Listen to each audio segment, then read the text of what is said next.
Hi friends, welcome to simple vlog. நம்ம சேனலில் இன்றைக்கி முருங்கைக்காய் தொக்கு டிஃப்ரெண்ட்டான டேஸ்ட்டில் எப்படி செய்யலான்னு தான் பார்க்க போகிறோம். இந்த முருங்கைக்காய் தொக்கு வந்து மட்டன் கிரேவி, சிக்கன் கிரேவி டேஸ்ட்டை விட அல்டிமேட்டான டேஸ்ட்டு கொடுக்கும். அந்தளவுக்கு இது புது சுவையில் செஞ்சு காமிச்சிருக்கிறேன். இந்த வீடியோ வந்து முழுமையாக பாருங்கள். பார்த்துட்டு இந்த முருங்கைக்காய் தொக்குக்கு என்னென்ன பொருட்கள் போட்டு எந்த மாதிரி செஞ்சுருக்குன்னு தெரிஞ்சுட்டு அதே மாதிரி கண்டிப்பாக வீட்டில் ட்ரை பண்ணி பாருங்கள். அருமையாக டேஸ்ட்டு கொடுக்கும். இது வந்து கடைசியாக இந்த டேஸ்ட்டுக்கே 2 பொருள் தான் முக்கியமானது இந்த முருங்கைக்காய் தொக்குக்கு. அது வந்து கடைசி வரைக்கும் வீடியோ பார்த்துட்டு தெரிஞ்சுட்டு கண்டிப்பாக நீங்களும் அதே மாதிரி ட்ரை பண்ணிக்க பாருங்க. வீடியோவை லைக் பண்ணுங்கள், சப்ஸ்கிரைப் பண்ணுங்கள். வாங்க வீடியோக்குள்ளே போய் இது எப்படி செய்யலான்னு பார்க்கலாம்.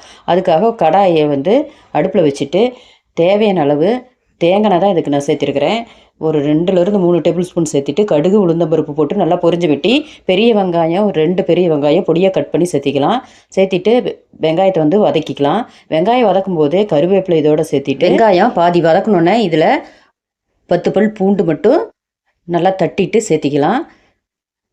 பூண்டு சேர்த்திட்டு நல்லா எண்ணெயிலேயே வதக்கிக்க வேணும். வதக்கிட்டு இதோட ஒரு முருங்கைக்காய் வந்து பொடியாக கட் பண்ணி வச்சுருக்கிறேன். அதை வந்து நல்லா கழுவிட்டு இதோடு சேர்த்திக்கலாம். முருங்கைக்காயை சேர்த்திட்டு எண்ணெயிலேயே கொஞ்சம் நேரம் வதக்கிக்கலாம். தண்ணி சேர்க்கக்கூடாது. முருங்கைக்காய் அப்போ தான் ரொம்ப டேஸ்ட் கொடுக்கும். இப்போ ஒரு 5 நிமிஷம் மட்டும் முருங்கைக்காயை எண்ணெயில் வதக்கி விட்டுட்டு இப்போ இதோட ஒரு 3 தக்காளி பொடியாக கட் பண்ணி வச்சுருக்கிறேன். அதை இதோட சேர்த்திக்கலாம். தக்காளி சேர்த்திட்டு கல்லுப்பு தேவையான அளவு இதுக்கு சேர்த்திட்டு தக்காளி வந்து நல்லா குழைய வர மாதிரி வதக்கிக்க வேணும். இப்போ தக்காளி நல்லா குழைய வதக்கியாச்சு. இப்போது இதுக்கு தேவையான மசாலா பொருளெல்லாம் சேர்த்திக்கலாம். தனி மிளகாய்த்தூள் 1 டேபிள் ஸ்பூன், குழம்பு மிளகாய்த்தூள் 2 டேபிள் ஸ்பூன், சாம்பார் பொடி 1 டீஸ்பூன், மல்லிப்பொடி 2 டேபிள் ஸ்பூன்,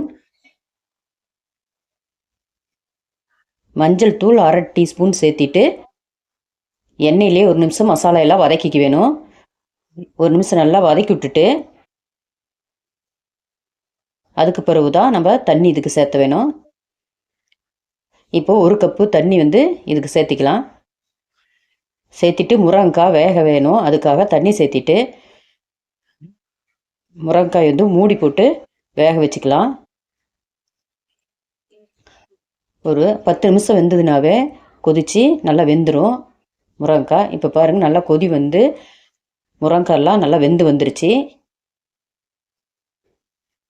நல்லா கிரேவி தன்மையில் வந்துருச்சு. இப்போ வந்து இதில் புளி கரைசல் வந்து ஒரு நெல்லிக்காய் சைஸு புளி எடுத்து கரைச்சி வச்சுருக்கிறேன். ஒரு சின்ன நெல்லிக்காய் சைஸு அதை வந்து இதோடு சேர்த்திக்கலாம். புளி கரைசலை சேர்த்திட்டு நல்லா கலந்து விட்டுக்கலாம். இப்போ ஒரு மூடி போட்டு ஒரு 5 நிமிஷம் புளி பச்சை வாசம் போகிற அளவுக்கு கொதிக்க விட்டோம்க்கலாம். இப்போ நல்லா கொதித்து வந்து நல்லா தொக்கு ஸ்டேஜுக்கு வந்துருச்சு. பச்சை வாசமெல்லாம் புளியோட பச்சை வாசம் போயிடுச்சு. இப்போ இந்த ஸ்டேஜில் வந்து இதுதான் நான் சொன்ன 2 முக்கியமான பொருள் வந்து முதல்ல வந்து தேங்காய் துருவல் வந்து ஒரு 1/2 கப்பு வந்து இதில் தேங்காய் துருவி சேர்த்திக்கலாம். இந்த மாதிரி தேங்காய் துருவல் சேர்த்தும் போது இதோட டேஸ்ட் வந்து ரொம்ப கலக்கலாக இருக்கும். இப்போ வந்து தேங்காய் துருவல் சேர்த்தியாச்சா. அடுத்த பொருள் வந்து அரிசி மாவு வந்து 1 டேபிள் ஸ்பூன் வந்து இதில் சேர்த்திக்கலாம். அரிசி மாவு சேர்த்திட்டு நல்லா கலந்து விட்டுக்க வேணும். 1 நிமிஷம் நல்லா கலந்து விட்டுட்டு அடுப்பு வந்து சிம்மில் வச்சுக்கலாம். சிம்மில் வச்சுட்டு மூடி போட்டு 1 நிமிஷம் மட்டும் குக் பண்ணி எடுத்துக்க வேணும். இப்போது நல்லா 1 நிமிஷம் குக் ஆகி நல்லா சூப்பரான முறையில் நல்ல கிரேவியாக தொக்கு தன்மையில் முருங்கைக்காய் கிரேவி ரெடி ஆயிடுச்சு. இந்த டேஸ்ட் வந்து உங்களுக்கு கறி சுவையே மிஞ்சும். அந்தளவுக்கு கலக்கலான டேஸ்ட் கொடுக்கும். கடைசியாக ஸ்டவ்வை ஆஃப் பண்ணிவிட்டு மல்லித்தலையை ஒரு கைப்பிடி பொடியாக கட் பண்ணி சேர்த்திட்டு கலந்து விட்டுட்டு இறக்கிக்கலாம். ரொம்ப டேஸ்ட்டான முறையில் புது சுவையில் முருங்கைக்காய் கிரேவி வந்து ரெடி ஆயிடுச்சு. நீங்களும் வீடியோவை முழுமையாக பார்த்துட்டு இந்த டேஸ்ட்டில் கண்டிப்பாக முருங்கைக்காய் வச்சு முருங்கைக்காய் கிரேவி ட்ரை பண்ணி பார்த்துட்டு எப்படி இருந்துன்னு கமெண்ட்டில் சொல்லுங்கள். ஓகே ஃப்ரெண்ட்ஸ், நம்ம சேனலில் இது வரைக்கும் சப்ஸ்கிரைப் பண்ணாதீங்க. சப்ஸ்கிரைப் பண்ணிவிட்டு லைக் பண்ணிவிட்டு வீடியோவை ஷேர் பண்ணுங்கள். அடுத்த வீடியோவில் வேறொரு புது ரெசிபியோடு பார்க்கலாம். ஓகே, பாய்.